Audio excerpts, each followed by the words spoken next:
Nîmes, 140 000 habitants. Une ville dominée par la tour Magne, dernier vestige de l'énorme rempart romain qui ceinturait la cité.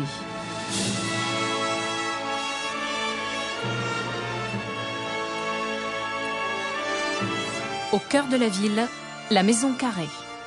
Extérieurement, c'est aujourd'hui le temple le mieux conservé du monde romain. Plus loin, enfin, l'amphithéâtre de 20 000 places, bâti à la fin du 1er siècle.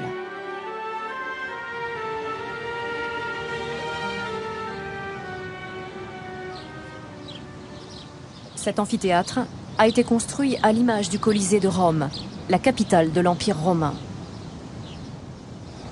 Un exemple, cette gigantesque bâche au-dessus des arènes. Il y a 2000 ans déjà, une toile recouvrait l'amphithéâtre. Exactement comme à Rome.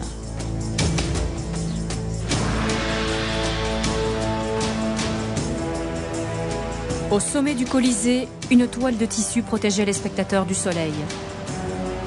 Un ingénieux système qui permettait au public d'assister aux combats de gladiateurs, même en pleine chaleur.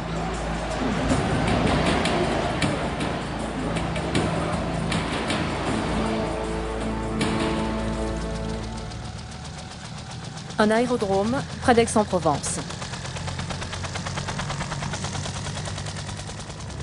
À bord de cet hélicoptère, un photographe spécialisé dans l'archéologie aérienne.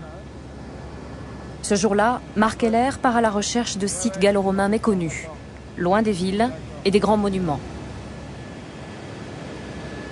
Nous approchons des Alpilles. Marc Heller va nous faire découvrir les vestiges d'une grande propriété agricole.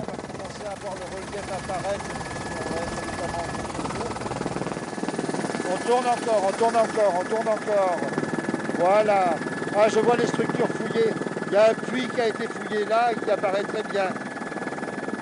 Il s'agit d'une villa gallo-romaine qui est implantée ici peut-être parce que la terre alluviale de la Durance est très riche et donc c'était une ferme qui devait être entourée de terres arables. Et elle est effectivement là bien protégée du vent, au soleil, et ça devait être un grand domaine. La France, vue du ciel aujourd'hui, rappelle encore la Gaule romaine.